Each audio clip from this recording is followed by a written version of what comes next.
À medida que a CPMI das práticas criminosas desvendadas pelas operações Vegas e Monte Carlos evolui em suas investigações e oitivas, fica cada vez mais latente a necessidade do comparecimento de Sua Excelência, o senhor Procurador-Geral da República, à comissão, para explicar todos os fatos, os atos e os não atos que estão vindo à luz e que dizem respeito à sua conduta como chefe-maior do Ministério Público.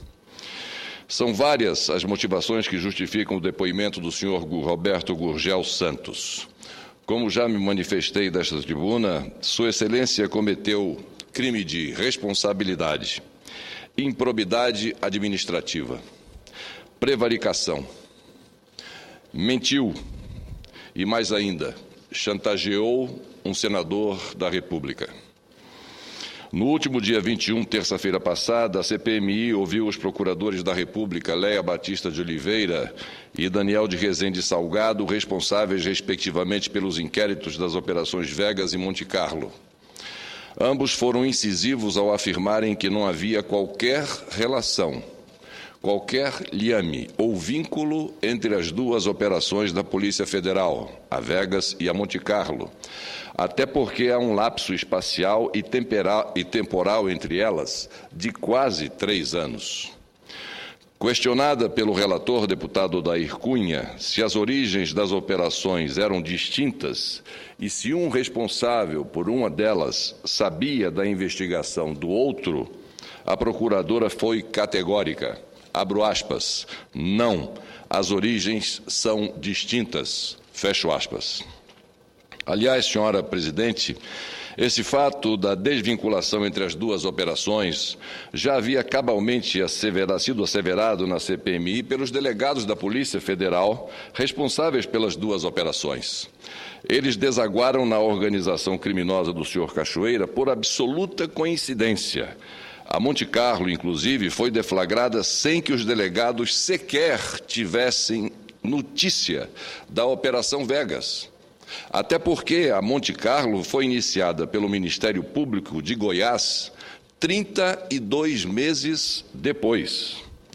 Em suma, a Operação Monte Carlo teve início em novembro de 2010, 14 meses após o Procurador-Geral da República ter aspiado, sobrestado, fecho aspas, o inquérito da Vegas para, segundo ele afirmou por escrito, abro novamente aspas, aguardar o momento mais eficaz do ponto de vista de formação de prova e fornecimento de informações, palavras dele, por escrito, depoimento dele por escrito enviado à CPMI, fecho as aspas.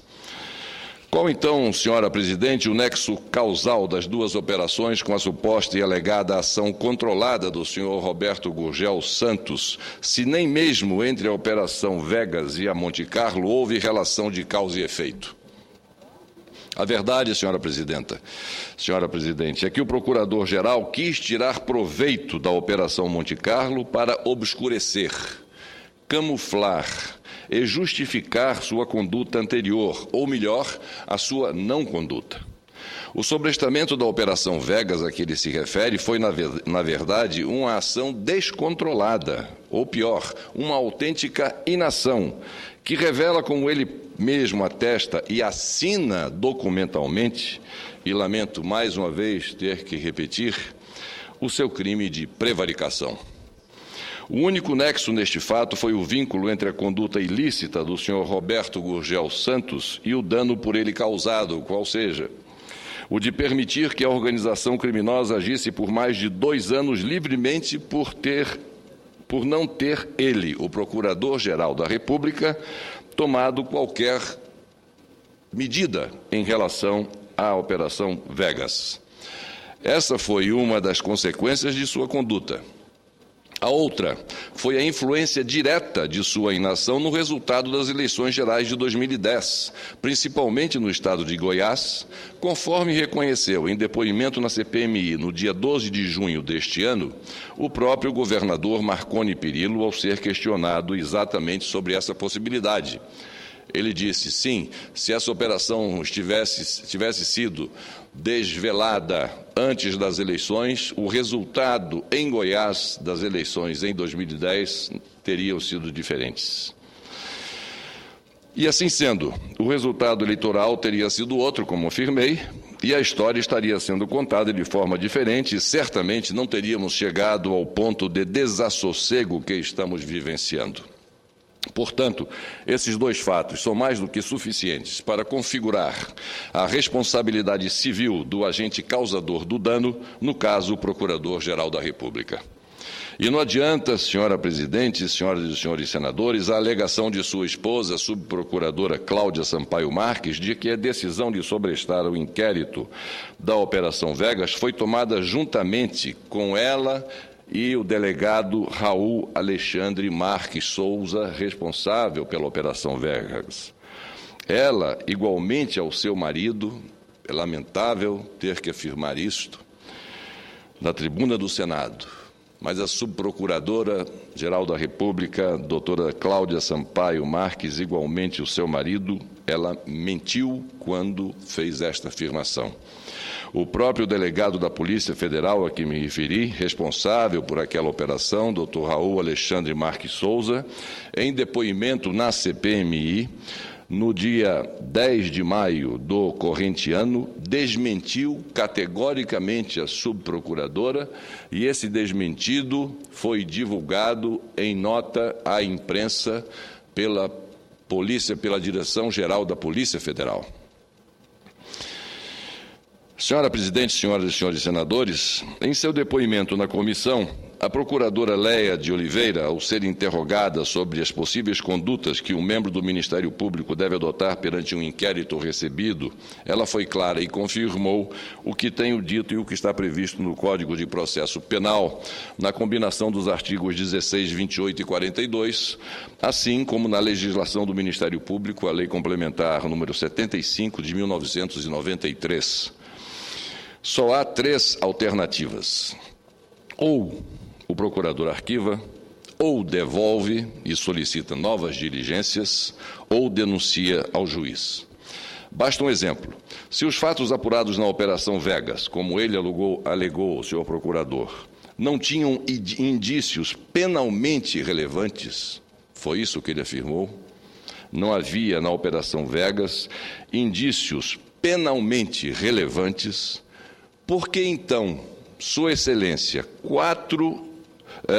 logo após, pinçou 4 desses fatos que passaram a ter importância muito grande e foram utilizados pelo próprio senhor procurador no momento do pedido de abertura de representação contra o senador Demóstenes Torres. E mais, como justificar o que ele chamou de, abro aspas, sobrestamento do inquérito no intuito de possibilitar a retomada das interceptações telefônicas e das investigações, fecho aspas, se ele mesmo, procurador-geral, não pediu nenhuma nova investigação ou diligência. E pior, se àquela altura nem sequer existia a Operação Monte Carlo e a Operação Vegas aguardava as suas providências, as providências dele, senhor Procurador-Geral, que não as tomou. Vejam, senhora presidente, senhoras e senhores senadores, como aos poucos tudo vai se encaixando, vai se revelando. Como já denunciei por várias vezes, o fato de o Procurador-Geral concentrar nas mãos de sua esposa, subprocuradora Cláudia Sampaio Marques, sua manus longa, todos os processos que envolvem autoridades com prerrogativa de foro, denota nitidamente suas intenções, seus objetivos, seu modus operandi. Isso é gravíssimo, senhora presidente. É uma anomalia de procedimento verificada na gestão do senhor Roberto Gurgel Santos, que soa estranho a todos que estão acostumados com uma praxe administrativa totalmente diversa daquela por ele adotada. Imaginem, as senhoras e senhores senadores, a senhora presidente, se todos os procuradores, em todas as instâncias do Ministério Público, passassem a seguir o exemplo da autoridade maior. Imaginem. Essa conduta, senhora presidente, constitui improbidade administrativa. a criação de uma reserva de mercado exclusivo para ele. Não foi à toa que chantageou o senador, que recentemente deixou o nosso convívio nesta casa. Um de seus intuitos foi o de garantir a recondução ao cargo de Procurador-Geral da República, mas cujo mandato tem exercido de forma a deslustrar esta imprescindível instituição da democracia, que é o Ministério Público. Senhora Presidente, senhoras e senhores senadores, além de não distribuir os processos de acordo com a sistemática tradicional de sorteio ou sequencial da Procuradoria-Geral da República, o senhor Roberto Gurgel Santos utiliza-se da concentração em sua esposa para simplesmente não agir. Ou seja, da improbidade administrativa, ele passa automaticamente, de imediato, a cometer a prevaricação. Em resposta a requerimento de informação de minha autoria, enviada a ele, e que ele respondeu, conclui-se que em 2 anos, de 2009 a 2011, em relação ao seu antecessor, quase que triplicou o número de inquéritos em seu gabinete dele, Procurador-Geral. Esse número de processos que estavam no gabinete do Procurador-Geral era de 23, quando ele assumiu, e em 2011 passou para 64. O que significa mais autoridades, senadores, deputados, ministros de Estado e ministros de tribunais superiores, com a espada de Gurgel pendendo sobre suas cabeças. Isso revela um método claro de trabalho. Nem denuncia, nem arquiva, privando autoridades do devido processo legal que lhes seria assegurado pelo Supremo Tribunal Federal. Em resumo, senhora Presidenta, senhoras e senhores, senhora Presidente, senhoras e senhores senadores, o que resulta de todos esses episódios, repito, é que o Procurador-Geral da República Federativa do Brasil cometeu, primeiro, crime de prevaricação conforme o artigo 319 do Código Penal. Segundo, cometeu ato de improbidade administrativa conforme o artigo 11, inciso 2 da Lei 8.429 de 1992. Terceiro, cometeu ilícito administrativo, de acordo com a Lei Complementar número 75 de 93, em seu artigo 240, inciso 5, alínea B, bem como o artigo 37, parágrafo 4º da Constituição Federal. Quarto, infrações quanto ele cometeu, o senhor Procurador-Geral, infrações quanto ao controle do ato administrativo e quanto à inércia ou excesso de prazo, conforme preconizam, respectivamente, os artigos 107 e 82 do Regimento Interno do Conselho Nacional do Ministério Público. Quinto, cometeu crime de responsabilidade, de acordo com o artigo 40, incisos 2, 3 e 4 da Lei 1079/50, a ressurrecta, e ainda o artigo 52, inciso 2 da Constituição Federal. E, por fim, em sexto, cometeu chantagem. Chantagem, ou como prevê o Código Penal, constrangimento, ameaça e extorsão, crimes previstos nos seus artigos 146, 147 e 158. Ou seja, são tipificações de crimes ilícitos e delitos que abrangem as esferas penal, civil, administrativa e também a político-administrativa. E notem, senhora Presidente, senhoras e senhores senadores, todos esses crimes ilícitos e que tais foram cometidos pelo Procurador-Geral da República, dirigente máximo da instituição criada para defender a sociedade brasileira. E ele, agindo desabridamente contra os interesses maiores desta própria sociedade, que tanta confiança deposita no Ministério Público, nos dá este triste exemplo. Senhora Presidente, senhoras e senhores senadores, a respeito do requerimento de informação a que me referi, gostaria de esclarecer alguns fatos que foram deturpados na reunião da CPMI do último dia 21 de agosto. Assim como requeri informações ao Procurador-Geral, também o fiz em relação aos procuradores Daniel Rezende Salgado, Léa Batista de Oliveira e Alexandre Camanho de Assis. Baseei-me na Lei de Acesso a Informações, que permite a todo cidadão requerer das autoridades e dos órgãos públicos quaisquer dados e informações de seu interesse. Assim procedi na condição de cidadão brasileiro, com respaldo no artigo 7º, incisos 2 e 5, e nos artigos 10 e 11, todos da Lei número 12.527, aprovada por este Congresso Nacional e sancionada pela Presidenta da República em novembro de 2011. Não foi, portanto, um ofício à revelia da CPMI, como alegaram alguns doutos parlamentares muito versados no direito, mas que não conhecem a Lei de Acesso à Informação que eles próprios votaram. Da mesma forma, a minha intenção não era, nem é, a de investigar, sem qualquer razão, os compromissos pessoais dos procuradores. Não. Eu apenas solicitei dados da agenda institucional deles, em determinado período, de modo a confirmar ou não informações nada republicanas acerca de suas condutas e que a mim chegaram. E tanto foi assim que a própria procuradora Leia Batista de Oliveira, em seu depoimento na comissão, fez questão de tentar esclarecer publicamente seus compromissos e encontros havidos nos locais e períodos por mim solicitados.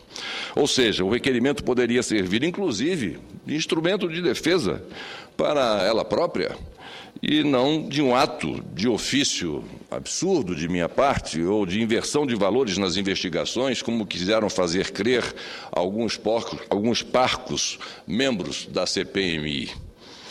Continuo no aguardo, obedecido o prazo que a lei determina de suas respostas aos meus requerimentos, assim como em relação aos do procurador Alexandre Camanho de Assis, ao qual também solicitei informações no mesmo sentido. Desnecessário dizer que há penalidades previstas em lei pelo não cumprimento dos prazos estabelecidos para o oferecimento de respostas às indagações formuladas.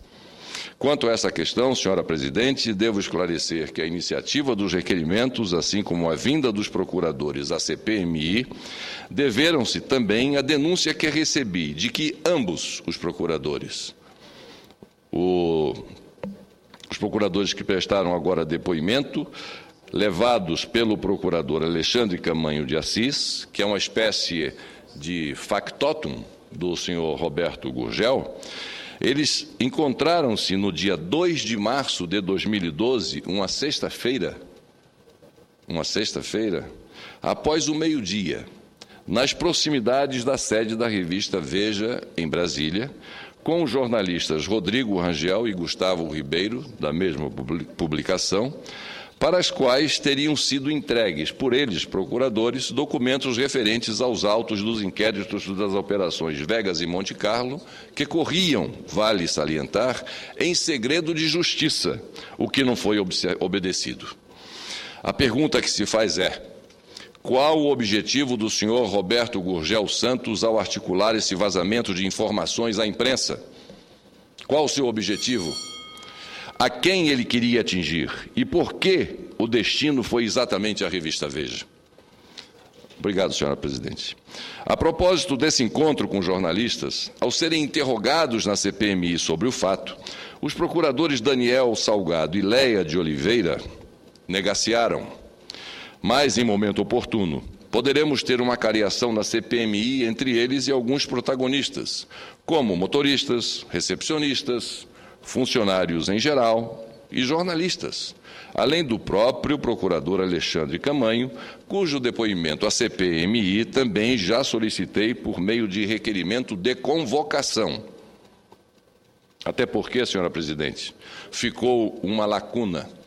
Eu pediria a atenção das senhoras e senhores senadores, ficou uma lacuna entre as versões da denúncia que eu recebi e a explicação dada pela doutora Leia de Oliveira na comissão. Ela admite que esteve no dia 2 de março deste ano na Procuradoria-Geral da República por 2 vezes, sem, no entanto, dizer o que foi fazer e com quem esteve. e que depois retornou a Goiânia. Nas suas palavras, abro aspas, nesse dia que o senhor fala, referindo-se a mim, e a pergunta que lhe formulei, nesse dia que o senhor fala da reunião no dia 2, eu estive acompanhado do motorista oficial nos seguintes locais. Na parte da manhã, estive na Procuradoria-Geral da República. Depois, estive no Conselho Nacional de Justiça, novamente, e aí explica com bastante detalhe o que foi fazer no Conselho Nacional de Justiça. E depois, retornei à PGR, a Procuradoria-Geral, e depois de voltar à Procuradoria-Geral, voltei a Goiânia. Fecho aspas. Retornei a Goiânia, fecho aspas. Faltou ela dizer com quem esteve e qual o objetivo, como, aliás, ela bem detalhou em relação ao encontro no dia 27 de fevereiro com a doutora Eliana Calmon, Corregedora Nacional da Justiça, de acordo com a solicitação que fiz também no requerimento que lhe enviei. A informação que tenho, no entanto, e que a que já me referi, é que, de fato, ela esteve com o doutor Daniel Salgado na Procuradoria-Geral da República, onde se encontraram com o procurador Alexandre Camanho de Assis, o factotum do procurador-geral, e de lá por telefone, e a mando do senhor Roberto Gurgel Santos, combinaram o encontro com os jornalistas da Veja por volta do meio-dia, oportunidade em que teriam, repito, com autorização do Procurador-Geral da República, vazado os documentos das operações Vegas e Monte Carlo aos senhores Rodrigo Rangel e Gustavo Ribeiro. Logo após, voltaram à Procuradoria-Geral da República para prestar contas ao seu titular da missão, ou de que a missão que lhe fora confiada estivera sendo cumprida momentos antes. Mais uma vez, pergunto, qual era a intenção do senhor Roberto Gurgel Santos ao fazer isso? A quem ele queria atingir e por quê? E aqui, senhora presidente, peço que junte ao meu pronunciamento as notas taquigráficas que repassarei à mesa com a íntegra do depoimento da procuradora Leia de Oliveira, bem como a resposta dada pelo procurador-geral às indagações feitas pela CPMI. Sugiro, inclusive, com a licença de Vossas Excelências, a quem interessar, que se faça o cotejo minucioso desses dois documentos. Senhora presidente, senhoras e senhores senadores, por esse conjunto da obra e de conduta totalmente inapropriadas do Procurador-Geral, é que protocolei nas devidas instâncias 6 representações contra ele e sua manus longa, a subprocuradora Cláudia Sampaio Marques. Todas elas evoluem em suas tramitações. Ou seja, muito em breve teremos sérias decisões do Conselho Nacional do Ministério Público acerca dos atos e não atos e da conduta e postura tanto do senhor Roberto Gurgel Santos como da subprocuradora Cláudia Sampaio Marques. Senhora presidente, senhoras e senhores senadores, outro aspecto do documento dos 2 procuradores na CPMI merece especial atenção. Tanto o doutor Daniel Salgado como a doutora Leia de Oliveira foram claros ao esclarecer, e aqui se eleva a importância dos trabalhos de investigação da comissão. Eles foram claros ao esclarecer que as 2 operações da Polícia Federal, a Vegas e a Operação Monte Carlo, tinham como foco tão somente as atividades de exploração de jogos ilegais por parte da organização do senhor Carlos Cachoeira. Ambos foram incisivos em afirmar que os casos fortuitos que apareceram durante as operações da Polícia Federal e do Ministério Público mereciam, e ainda merecem, aprofundamento da investigação, já que as 2 instituições não dispunham, naquele momento, aquela época, de estrutura logística e de pessoal suficiente para irem além do que se propuseram naquelas 2 operações. A esses casos fortuitos, os procuradores esclareceram que se referem a fatos, interceptações e descobertas fora do contexto principal das investigações e que revelavam outras atividades e ligações da organização criminosa em 3 searas distintas. Uma relacionada a possíveis crimes de lavagem de dinheiro e fraudes em licitações públicas. A outra com autoridades públicas e atores políticos, ou seja, aqueles com prerrogativa de foro.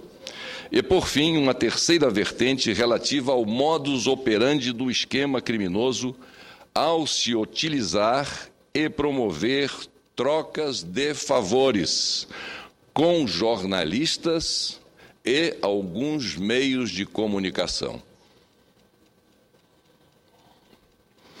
Como eles mesmos disseram, são braços da organização cujos indícios e produtos das investigações ainda constituem o que eles consideram, e aqui eu aspeio novamente, material bruto, fecho aspas, depois de bruto, merecendo uma lapidação nas provas e uma maturação nas análises.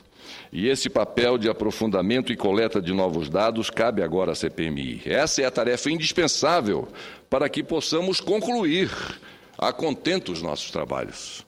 Em resumo, senhora presidente, o testemunho dos dois procuradores jogou luzes na amplitude do campo de atuação que se abre para a CPMI. Não é mais possível se ater somente a algumas ramificações do grupo contraventor e não considerar a completa extensão da rede criminosa e todos os seus personagens envolvidos. Aliás, desde o início dos trabalhos da CPMI, tenho alertado para a necessidade de abrirmos o leque das investigações de forma a alcançar outros tentáculos da organização criminosa. Aos poucos, os fatos vão revelando minha razão, mas não podemos apurar de forma seletiva, muito menos admitir que existam pessoas e instituições inalcançáveis ou imunes à investigação. Isso não existe numa democracia. Isso não é o que determina a nossa Carta Magna. E também isso não significa inverter a ordem das coisas, senhoras e senhores senadores, senhora presidente, nem investigar os investigadores. Não é isso. Trata-se tão somente de ir além, de mapear e desvendar toda a rede do esquema criminoso. Mas, para tanto, é preciso, sim, investigar todos os segmentos nos quais há indícios de envolvimento, de cooperação e de cooptação por parte da organização, sejam eles autoridades ou instituições públicas, sejam eles jornalistas ou meios de comunicação. Os próprios procuradores Léa Batista de Oliveira e Daniel de Rezende Salgado confirmaram na CPMI a relação, pediria a atenção de Vossas Excelências. Os próprios procuradores Léa Batista de Oliveira e Daniel de Rezende Salgado confirmaram na CPMI, no depoimento que prestaram no último dia 21 do mês de agosto, a relação entre jornalistas e a organização criminosa. Ao ser questionada sobre esse tema, a procuradora Léa de Oliveira respondeu, e novamente coloco aspas, alguns diálogos indicam a relação do chefe da organização com alguns jornalistas. Entretanto, como esses diálogos tratavam de assuntos políticos que não foram o foco da investigação, eles não foram aprofundados. Fecho aspas para abri-las mais adiante. Mas alguns diálogos, continua a procuradora, indicam conversas com jornalistas por ser uma relação de fonte. E mais adiante, é um material bruto que não foi investigado. Palavras da procuradora Léa Batista de Oliveira, fecho aspas. Mas acrescento eu, dos diálogos captados, dos vários diálogos captados entre jornalistas e integrantes e membros da organização criminosa. Que tal um deles, dentre inúmeros outros, que pela sua contundência sintetiza de forma cabal o que sempre venho alegando. Trata-se de uma conversa no dia 27 de julho de 2011, em que Policarpo Júnior, também conhecido na organização criminosa como Caneta, como Poli, como Júnior, ou simplesmente como Policarpo, em que ele, Policarpo Júnior, pede a Carlos Cachoeira uma interceptação telefônica. Vejam que coisa aterradora. uma interceptação telefônica de um parlamentar, naturalmente, claro, sem autorização judicial. E eu reproduzo aqui o diálogo, pois ele fala por si só. Tem arquivo, inquérito 1188, interlocutores Cachoeira e Policarpo, e aí vem a conversa. Aqui está com o PJ. Aí fala o Policarpo, o jornalista Policarpo Júnior. Opa, o senhor Carlos Cachoeira responde. E aí, Policarpo, é o seguinte, não, eu queria te pedir uma dica, você pode falar? Carlos Cachoeira, pode falar. Policarpo Júnior, como é que eu levanto umas ligações aí do Jovair Arantes, deputado? Carlos Cachoeira, vamos ver, uai. Para quando? Que dia? Policarpo Júnior, de imediato, com a turma da Conab. Carlos Cachoeira, o Neguinho. Policarpo Júnior, hã? Carlos Cachoeira, deixa eu ver com ele, o Neguinho. Vou falar para ele te procurar aí. Segundo a polícia, senhoras e senhores senadores, senhora presidente, Neguinho é o apelido do delegado da Polícia Federal em Goiás, Deuselino Valadares dos Santos, também um dos integrantes da organização e um dos arapongas da organização. Aí continua o Policarpo Júnior, respondendo ao senhor Carlos Cachoeira. Ele sabe, ele conhece? Carlos Cachoeira, sabe, tá? Policarpo Júnior, ele conhece o cara? O Carlos Cachoeira, ele sabe, eu falo, pode deixar. Policarpo Júnior, tá bom. Carlos Cachoeira, tá, tchau. E aqui é de se perguntar.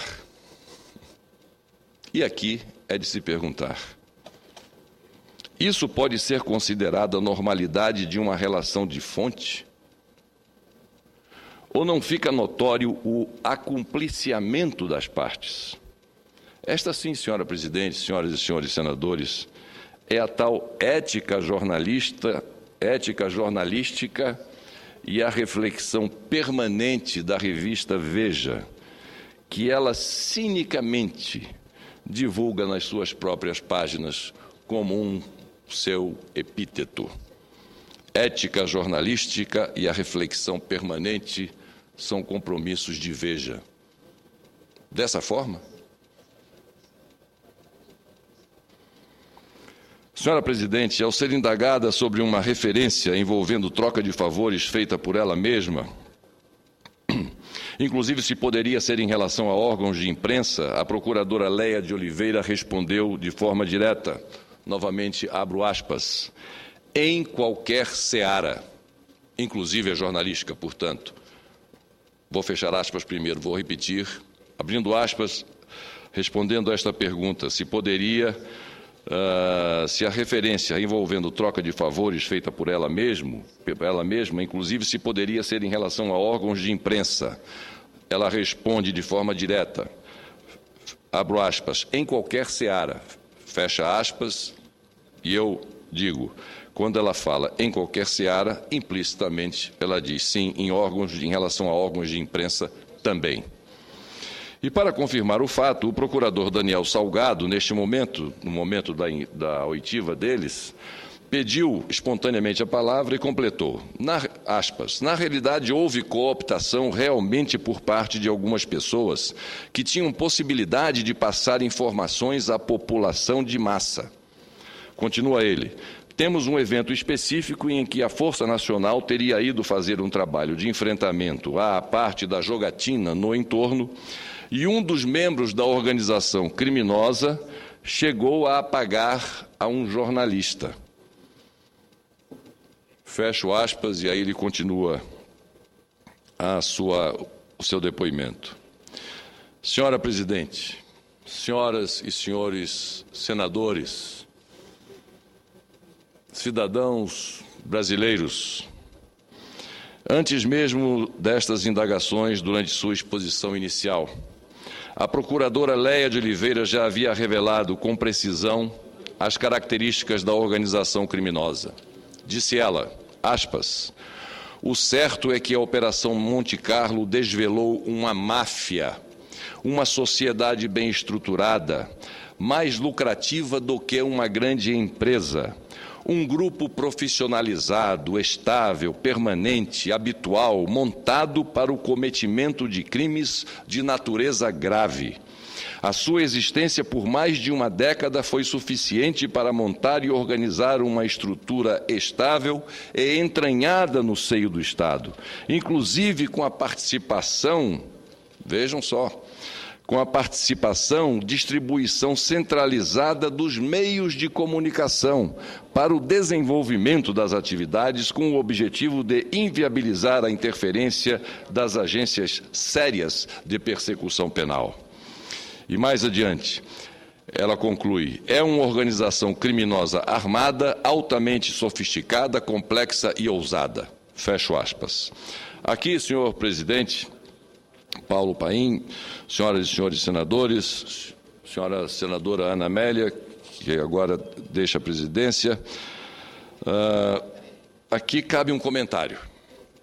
Como atestaram os dois procuradores, esta organização criminosa, que atua armada, palavras da procuradora, e é altamente sofisticada, complexa e ousada, palavras da procuradora, vem atuando à margem da lei há mais de uma década. E vejam, coincidentemente, o mesmo período de convivência e troca de favores entre o jornalista da Veja, Policarpo Júnior, e o senhor Carlos Cachoeira, com o claro conhecimento do editor e presidente do Conselho Editorial da revista Abril, Roberto Tivita. Veja a gravidade disso, senhor presidente. Será que, por todo esse tempo de convívio, o jornalista e seu chefe, durante esses 10 anos, será que o senhor Policarpo Júnior,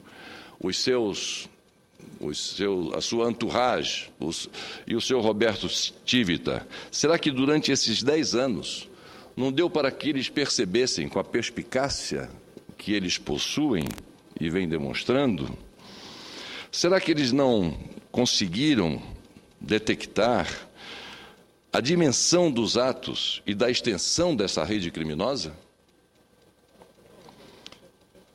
É claro que eles sabiam da existência dessa organização criminosa. Por que então se calaram durante mais de uma década? Porque, senhoras e senhores senadores, porque lhes convinha, comercial e politicamente.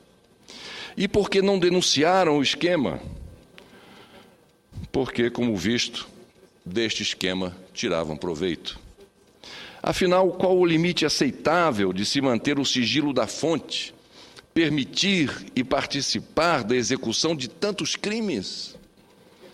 Ora, porque desses crimes participavam, como nós aqui estamos vendo, como sócios efetivos dessa organização criminosa. Não podemos esquecer que aqueles que aderem ao intento criminoso de outrem tornam-se coautores do crime. Ou seja, são criminosos, os senhores Roberto Tivita, os senhores Policarpo Júnior e os jornalistas que lhes assistiam. Por tudo isso, tenho certeza, quando o senhor Roberto Gurgel Santos, sua esposa Cláudia Sampaio Marques, o senhor Alexandre Camanho, o senhor Roberto Tivita, o senhor Policarpo Júnior, além dos demais servidores da revista Veja, como o borrador Lauro Jardim e os rabiscadores Hugo Marques, Rodrigo Rangel e Gustavo Ribeiro, quando todos eles vierem depor na CPMI e tiverem seus sigilos telefônicos e de mensagens quebrados, teremos então provas mais do que suficientes para, quem sabe, até criarmos novas CPIs. A CPI do Gurgel e a CPI da Veja. Era o que tinha a dizer, por enquanto, senhor presidente, senhoras e senhores senadores, agradecendo a Vossa Excelência, senhor senador Paulo Paim, e a Sua Excelência, senadora Ana Amélia, pelo tempo excedente que me foi dispensado. Muito obrigado a Vossas Excelências.